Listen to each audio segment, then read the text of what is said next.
go back to the parents and related things. In the continuation of the, I'll call it the Paneagle Saga, which is what I called myself at some point, a bunch of different names, but the history came from in relations also to dreams that I had, and also a hypnotherapist session, so to speak, that was, I participated in 3 sessions with a woman in California when I first was there in 1975, and I was considered a very good patient, and the woman who was had taken video of the sessions and eventually took them to Europe to demonstrate that it really wasn't hypnotism, but a kind of a guided tour where a person can go back and get into their memories and access. And so I had a couple of very particular experiences that were very lucid, like lucid dreams. And one in particular, I was standing at the side of a building. The buildings were all white, and this fear was in me, abject fear, which I was actually feeling in my physical body lying on the floor in the room where I was being recalling. And this shaking and nervous is, there was soldiers, probably Roman, and or what have you, of that part of the world, and they were all over the city, and I think looking for people like me. The experience was a relation, and actually there might have been 2 different things. There was one that happened, I think, in Greece, something to do with, you know, if you've seen any of the old movies where the cities get invaded, and I recall seeing ships being sailed out to sea, or not ships, but boats, and escaping the, we call it a Holocaust, that is, to the city, and that's on the coast. And the other one was something that I didn't realize I didn't realize a lot of things till later after these experiences. So the other one had something to do with probably being in Jerusalem, and I had another experience in a seminar where I visually saw myself amongst the crowd watching, I think Jesus, I'll say, carrying the cross. And whatever that experience really was, I was very vividly there, and crying and so forth. And so when people say these things didn't happen, well, I think they've all happened in some form. You just don't get the actual wholeness of it, of course, and maybe a lot of it is all mocked up through the memories that we have, or the projected memories that we have.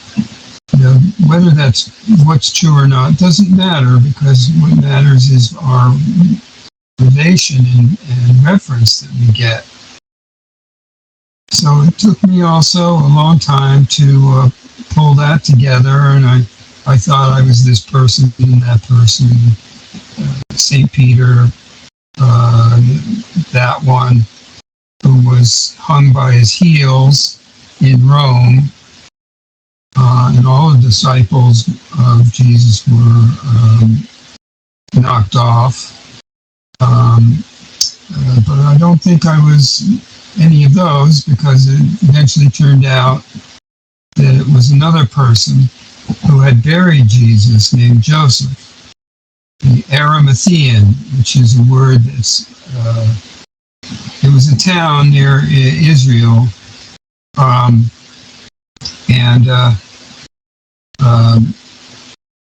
called Arimathea. And I also looked at Arimathea as a word that's almost arithmetic. And I am the son of this CPA who passed on math skills to myself, and I learned I like to play with puzzles and make up games, and I'll do all kinds of stuff like that. The Arimathean Joseph went to England back and forth as a merchant, and he was credited with bringing among others, bringing the Christian ideal and the building of communities and churches and so forth and so on. And that happened all, about 0 AD. And what occurred to me is that I still didn't know who or what I was, but at least I got one part of the kind of historical background that I've done quite a bit of repetitions of, including,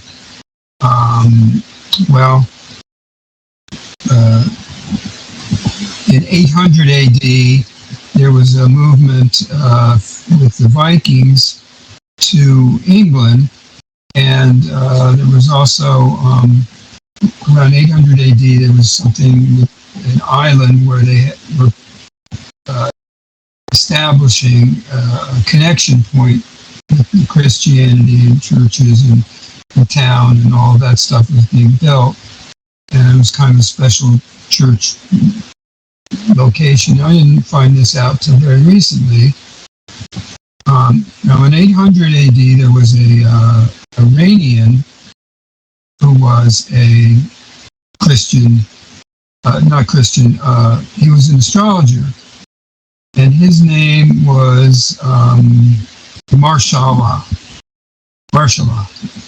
Now, my middle name is Marshall, and I was named after a priest, Peter Marshall, who was the Supreme Court priest in the United States in the 1940s. And I was named after him, a man named Peter. They made a movie about him. He had a mystical experience where he was on a moor, if you will, like something like Jane Eyre and the Moors and all that in England, like that.